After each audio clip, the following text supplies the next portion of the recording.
세계적으로 알려진 현존하는 고대 세계 3대 터널이 있습니다. 3대 터널은 터키의 셀루기우스 피에리에, 요르단의 페트라, 스페인의 몬테프라도에 있는 터널입니다. 이들 3대 터널 중에서 베스파시안 디도 터널은 세계에서 가장 큰 수로 터널입니다. 안녕하십니까? 정신대학교 신학대학원 명예교수 박용규입니다. 오늘은 베스파시안 디도 터널에 대해서 함께 같이 나누겠습니다. 실루기아 항 근처에는 로마의 유명 인사들의 성병문 무덤이 있습니다. 지금도 로마 황제 베스파시안 디도 수로 터널의 유적을 볼 수 있습니다. 예루살렘 함락을 주도한 베스파시안과 그의 아들 디도의 이름이 암벽에 새겨져 있습니다. 이 터널의 역사성을 이곳이 증명해 주는 것입니다. 위쪽 마을의 경사면을 따라서 훌륭한 모자이크가 있는 로마 빌라도 있습니다. 디도 터널을 향해 가다 보면 벽에 구멍이 여러 개 나 있는 것을 볼 수 있는데 이것들은 모두가 무덤입니다. 베스파시안 디도 터널이 건설되게 된 동기는 홍수로 인한 퇴적물 처리 때문이었습니다. 실루기아가 오론테스강 하구에 위치해 있어서 밀려오는 퇴적물을 처리하는 것이 큰 골치였습니다. 실루기아 항구가 계속 퇴적물로 인해 막히자 로마 황제는 이를 막기 위해 운하와 터널을 파라고 명령한 것입니다. 플라비우스 유세푸스의 증언에 의하면 이 운하 중 하나가 주후 70년 예루살렘을 점령한 로마 사령관 디도 장군의 명령을 따라서 일하던 노예들이 판 것입니다. 비문에 의하면 피우스 황제 때에 완공되었습니다.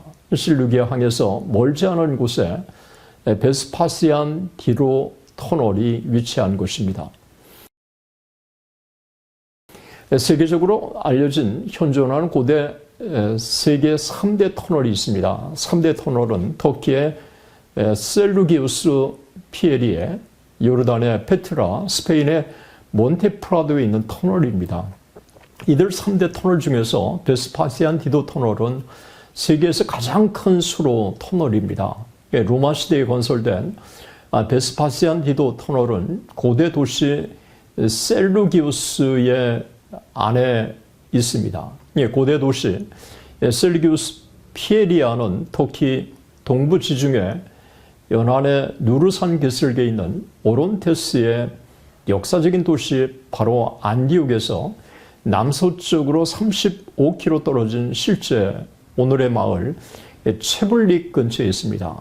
셀루기우스 피에리아는 기원전 4세기 말에 알렉산더 대왕의 장군 중 한 명인 셀레우코스 니카도르 1세에 의해서 건설된 곳입니다. 이 도시는 기원전 3세기 후반에 프톨레이마이오스의 통치를 받았고 나중에 로마 시대의 번영을 누립니다. 서기 1세기 후반부터 동지중해 지역에서 가장 중요한 항구 중 하나로 발전합니다. 상부 도시는 가파른 바위 지형으로 하부 도시와 분리되어 있습니다.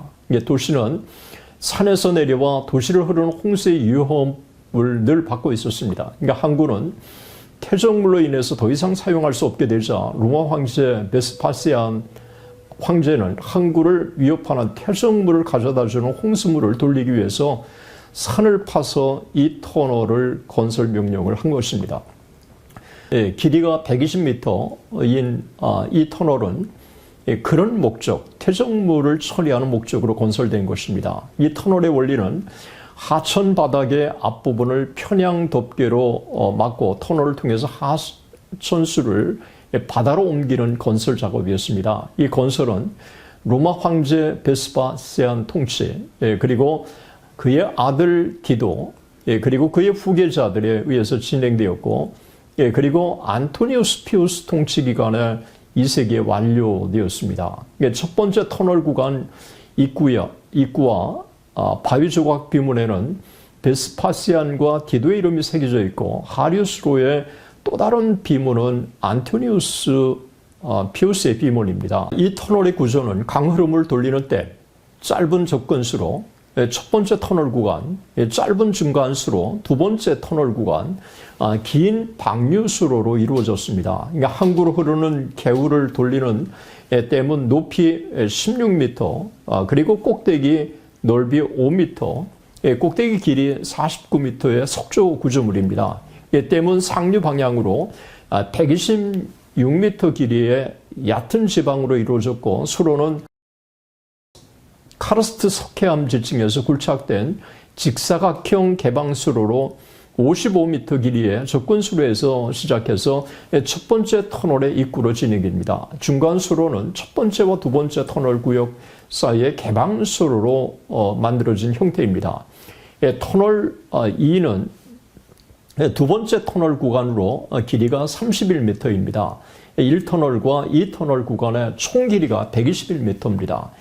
터널의 왼쪽 벽에 폭 0.4, 높이 0.3, 작은 샘물 수송로가 있습니다. 그리고 두 번째 구간에 아치 형태의 수로를 가로질러 놓여 있습니다. 로마 시대에 건설된 베스파시안 디도 터널은 크기와 건축 그리고 공학적인 특징 때문에 가장 웅장한 유적 중에 하나고, 다른 유적과 비교했을 때 너무도 잘 보존되어 있습니다. 베스파시안 디도 터널은 항구가 퇴적되는 것을 막기 위해 홍수를 분산시키기 위해서 전적으로 인력으로 건설된 것입니다. 고고학적인 기록과 터널의 여러 비문들에 의해서 로마 군단과 노예들이 건설했다고 그렇게 보고 있습니다. 짧은 시간 안에 안반을 통과하는 운하를 열어서 만들어진 것입니다. 터널과 연결된 수로, 물다리, 바위에 새겨진 다리, 터널에 인접한 물탱크가 있는 이 터널 구조물은 터널의 역할만 아니라 홍수로부터 도시를 보호하고 자연 석호를 중심으로 형성된 항구가 퇴적되는 것을 방지하는 역할을 하고, 그리고 여름에는 부족한 도시의 물을 공급하는 역할도 합니다. 이 터널은 짧은 시간에 전적으로 인력으로 건설된 터널이지만 오늘날까지 아무런 손색이 없이 보존되어 있습니다. 베스파시안 디도 터널은 1981년에 문화재로 지정되었습니다. 베스파시안 디도 터널은 오늘날까지 아무런 손상도 없이 잘 보존되었고, 그리고 그 당시 로마 시대의 도시 환경, 건축 기술, 수로 양식을 오늘날까지 너무도 잘 전달하고 있습니다. 실제로 가서 보니까 자연 암벽을 파서 이 거대한 수로 때로는 좁기도 하고 때로는 넓기도 하고, 어떻게 보면 자연 동굴처럼도 보이기도 하고, 그런데 그런 본래 형태가 이렇게 놀랍게 보존되어 있다고 하는 것은 놀라운 것입니다. 사실 베스파시안의 황제가 역사에 등장한 것은 바로 바울이 순교한 이후였습니다. 때문에 베스파시안 황제 때 터놓은 이 베스파시안 디도 터널을 바울이 통과해서 걸었을 것이라고는 보아지지 않습니다. 그럼에도 불구하고 바울 시대에 로마 제국이 얼마나 거대했는지, 얼마나 대단했는지, 얼마나 로마 제국이 계획적으로 이 제국을 건설했는지를 단적으로 보여준다고 할 수 있습니다. 그리고 베스파시안 디도라고 하는 이름이 새겨진 이 비문이 바위벽에 있는데, 이것은 이 터널의 역사성을 단적으로 보여주고 있다고 하는 것입니다. 끝까지 시청해 주셔서 대단히 감사합니다.